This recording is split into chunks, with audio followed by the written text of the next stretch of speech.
When I stood in this peaceful place in the centre of Manchester and discovered the story it had to tell, I was moved to make this short video. Manchester was to lead the world in the earlier years of the Industrial Revolution, whilst most of our other larger cities were soon to follow suit. Some in their populations, however, would soon find themselves overcome by extremes of poverty. The story of Angel Meadow was not unique. It was replicated in most of our larger cities. The Industrial Revolution created unprecedented job opportunities, drawing vast numbers of people away from the traditional rural way of life into the new discipline of powered machines. It created great wealth, enlightenment and prosperity, but as I will show you, not everyone would share in these benefits. These achievements have been well chronicled. What is less well known is the human cost that it extracted from the poor. This is the story of one group of poor working people in Manchester struggling to survive against all odds in the 18th and 19th centuries. But amongst all of this lurked an element of human greed. Manchester's population in 1650 was about 10,000. By 1750 it had reached 60,000, but by 1850 it had topped a staggering 330,000 souls. The housing congestion in Angel Meadow was further exacerbated by the decision to build the new upmarket Victoria station to replace the inconvenient Oldham Road station. This was done in two phases. The second phase involved adding new platforms and raising them to a higher level on land occupied by the Manchester Union Workhouse, Walker's Croft Graveyard and coveting the River Irk. Beneath the vaulted parts of the station, the remains of some pre-existing structures can still be seen, and later, in 1900, to extend Victoria Station to Exchange Station. The viaducts connecting and extending the lines to the new Victoria site took up housing stock, forcing more and more people into the already overcrowded lodging houses. So, where are these places? Well, using Victoria Station as the starting point, leave the station and walk to your left towards Corporation Street. Turn left again and pass the Cooperative Insurance Tower buildings on your right. Continue along Corporation Street towards the new Cooperative Office building. Across the road you will see the Juicy Bridge pub. A little farther on is a railway viaduct, at the point where Corporation Street meets Danzig Street and the Juicy Street Bridge. But before I take you to the part of Angel Meadow that I want to show you, let us first go under the Juicy Street Bridge and onto Red Bank.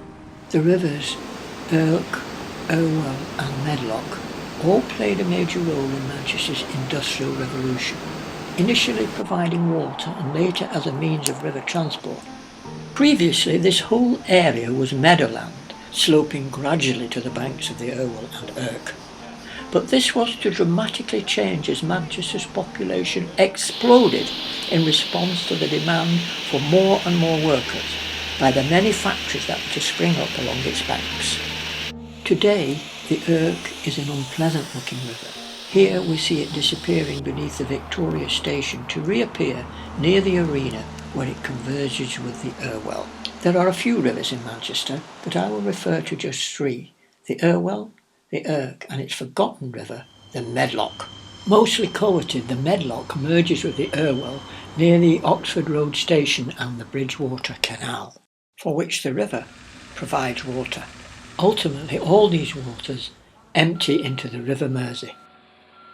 This area close to Victoria Station has been redeveloped over the last few years, and the old Victorian slum dwellings are long gone. The place I am going to show you now is a part of Angel Meadow. In the 1800s there was no welfare state. This service was provided by charities and volunteer helpers, in conjunction with the dreaded workhouse and debtors' prison. Angel Meadow had a number of these, but I will show you just two so-called religious-based free schools. The youngest children were so wild and disruptive that special reception classes were set up to instill basic discipline with all that would have entailed. There were two ragged schools in this part of Angel Meadow, the Charter Street School, and across the graveyard was the Sharp Street School. Both were so-called industrial free schools whose function was to provide basic lessons in numeracy and literacy for deprived or orphaned children, along with craft skills for boys and housekeeping skills for girls. Later, some limited help was provided in the form of clothing and shoes in the winter months. In the 1900s, one floor was given over to the accommodation for working girls in an attempt to guard against them descending into prostitution that was rife in the local lodging houses. This is the boundary wall of the former St Micheals Church graveyard, with angel steps featured in some of Lowry's paintings.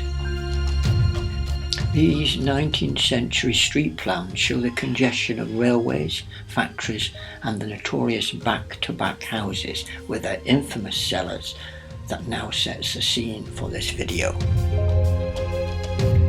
The story of Angel Meadow is not unique in the period of Manchester's industrialisation.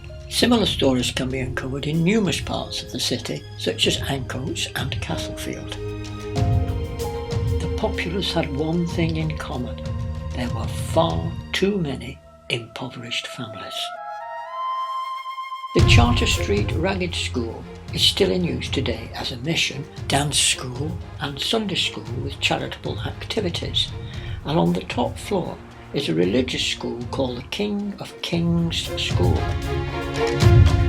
We are looking along Aspin Lane that runs between the churchyard and the Charter Street Ragged School.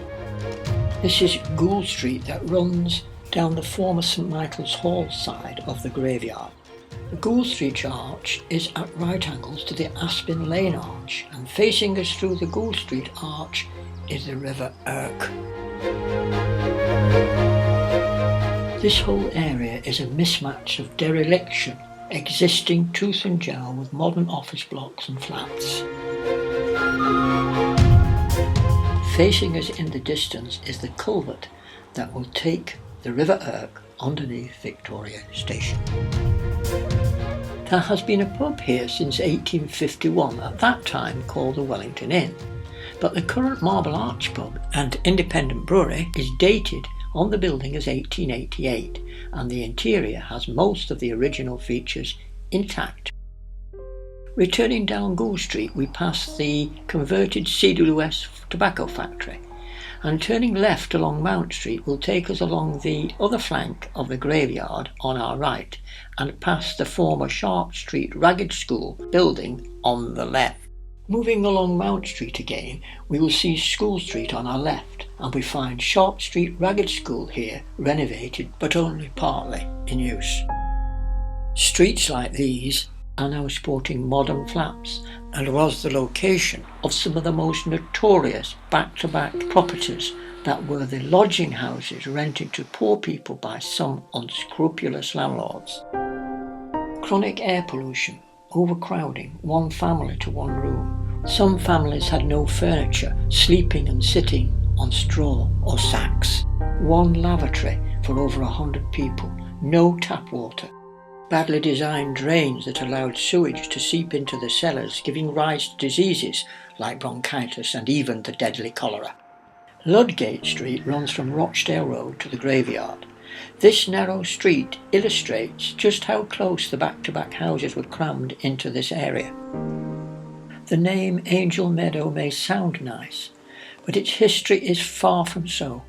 It was a place of unimaginable horror, desolation and death. Literally a hell on earth.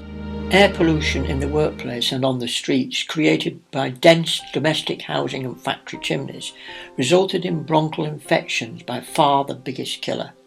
Most houses had no sanitation, relying on a midden area, theoretically cleared during the night, and then often dumped into the River Irk, from which people then drew drinking water with catastrophic results.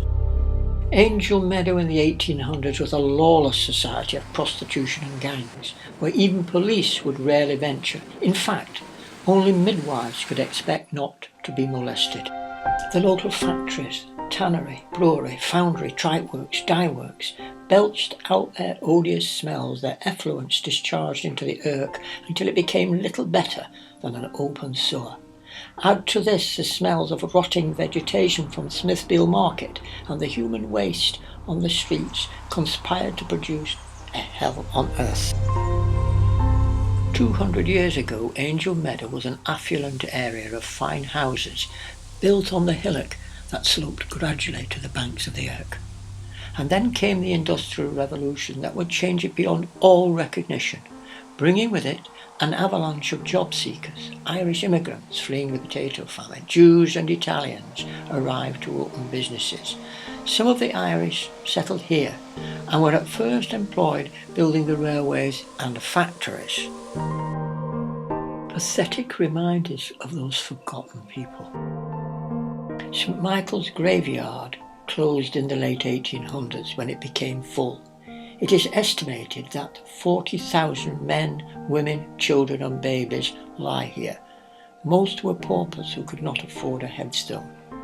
The death rate was so high that burials took place almost on an industrial scale.